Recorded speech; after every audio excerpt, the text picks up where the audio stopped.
Okay, a little bit about me. I'm an Arizona native. How many natives do we have in the room? One or two? Okay. All right, so, lived in Glendale, Arizona, grew up and went to Apollo High School. Was one of those jocks, played all three sports, football, basketball, baseball. Was offered some scholarships football scholarships to some smaller schools because I was too short. I wasn't tall enough like Mr. Eddie Grant over here to get to the big D1 school. So I decided to take my Scholastic Scholarship at ASU. Devils, baby. Devils. Thank you. And then after that, I went and got some additional continuing education at the University of Phoenix for business management. My hobbies, like George said, I love working out, love golfing. As far as working out, unfortunately, my gym that I was belonging to for 7 years, Zone Athletic Performance, is going out of business. So that's another reason why I need to talk to Ashley about that. I can get a lot of people over there. And then golfing, I was fortunate enough to play the plantation course up in Maui a few times. Anybody else played that course? Okay, I love that place. Basketball, racquetball, softball, hot yoga. Anybody else do hot yoga? Yeah. Love that. Sweat it out, baby, sweat it out. Yep, I love trying different restaurants, wine tasting in Arizona and other states, and of course California. That's Antica up there in Sonoma, or I'm sorry, Napa, if anybody else has been there. And then of course I love to travel. Let's see here, down. There we go. Prior careers. My first job, paperboy. Anybody else a paperboy? Anybody do that? Okay, talk about having to learn how to, and a girl, I'm sorry, paper person.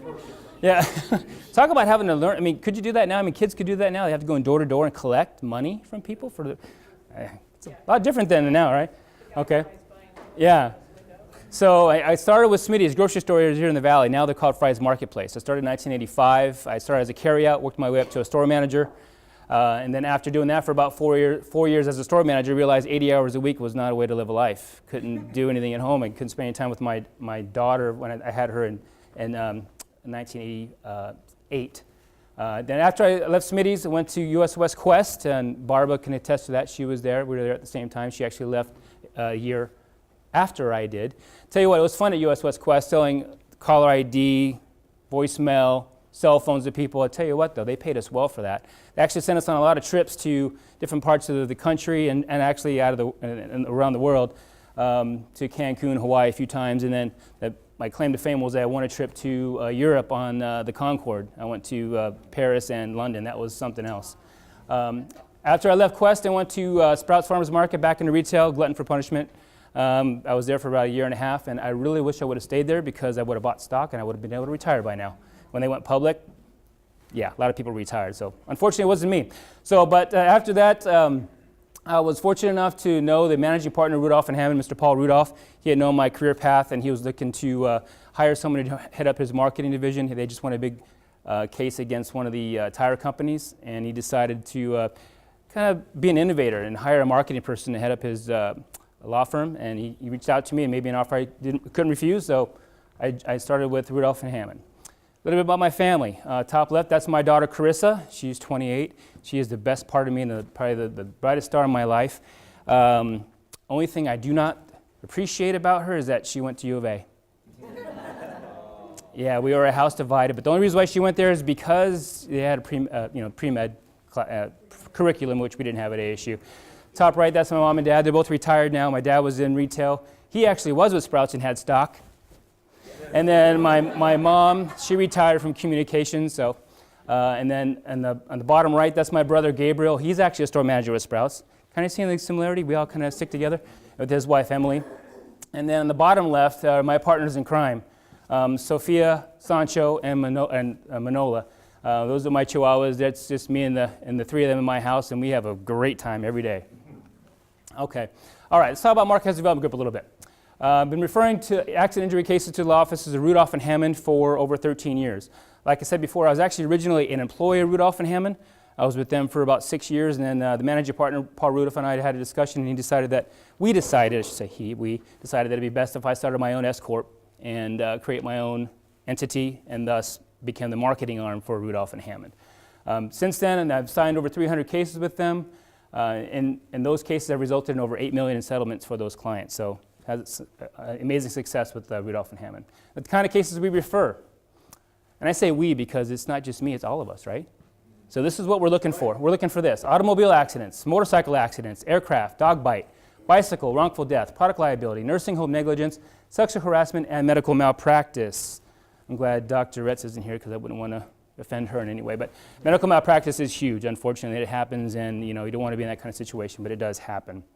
And yes, that is my car on the bottom right. That those of you that maybe remember last year, anybody can get in an accident, even myself. I rear-ended somebody, and I tried giving them my card to go, but they didn't take it. Anyhow, all right. Why should you hire an attorney to handle your claim? How many people have been in an accident here? How many of you hired an attorney? Only a couple. The ones that you didn't, how did you guys negotiate that? Did you guys just come up with the number on your own? Did you know how much your injuries are worth, or did you just kind of throw a number and hopefully it settled for you? Okay. So, you need to have somebody that has the experience to know what your injuries are worth. You don't know that kind of a dollar amount that, say, a broken back or a broken neck or loss of sight. There's so many things that come into play. So, we make sure that we handle all the coverage of your medical expenses, your property damages, your time off work, pain and suffering.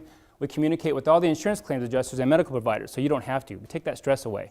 It can be confusing, and you don't want to say anything that can possibly damage your situation. And it just allows you to focus on your medical condition, so you can see your doctor, your physical therapist, and just get better. And we can take care of all that stressful stuff for you. The two partners there I've shown you pictures of is Kent and Kurt Hammond. They've both been practicing law well over 20 years. Kurt's a little bit older than Kent, and what's nice about Kurt is that he actually worked on the other side. He actually worked for the insurance companies, so he knows how to manage both sides of the claim. So that's a good thing when you have someone who has that experience that can defend you in that way. All right, how to refer me. What I decided to do, rather than just rattle off questions of what I was going to ask you to ask for me when you're talking to people, I wanted to do a reenactment with somebody that just referred somebody to Rudolph and Hammond, which we signed recently, and that was Mr. Howard Siegel.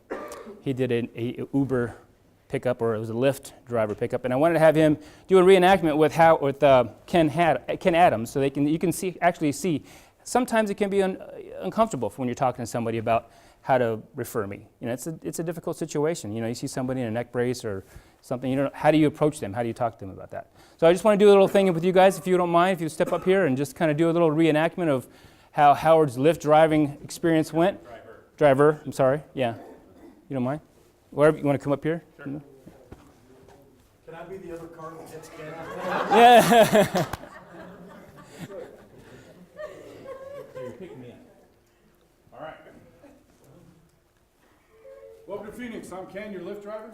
Here's my bag. I'd love to help you, man. When I got in a car accident, my back's killing me. Okay, no worries. Sorry about that. I'll shut the door, though. So we got in the car, started driving. So what happened with your accident? Oh, you wouldn't believe it. Some moron ASU fan just ran me. That backfired. It hurt for like 2-3 days, but it should be all right in a couple days. So do you have anybody trying to work with the claim for you? Oh man, I drive for Lyft. Come on, I'm a lawyer. Well, hey, I've got a friend that does that, and he'd be happy to take your call and see if they can't help you out. Yeah, sure. There's a mirror here, by the way. I'm not turning around while I drive. Sure, why not? When we get done with the ride, I'd love to take the number, but like I said, I can't afford a any big fancy lawyer. Yeah, no, it doesn't cost you anything. So and then we got to our house, I gave him the information, and he ended up calling. Right. And there you go. Thanks, guys. Appreciate that. Thanks. Appreciate it. So, it was just a few simple questions. You see somebody that's got a neck brace or a sling or some crutches. What happened? I was in an accident. Okay. Well, did you go to the doctor? Well, obviously, I'm in a boot, right? Okay. Who was at fault? Did they hit you? Did you hit them? And then have you talked to Jason Pesh? No. Okay. Well, then, after that, you just say, would you like to talk to somebody that can give you a free consultation that you might need some additional help, and it doesn't cost you anything. That's it. Simple as that. Any questions? Okay.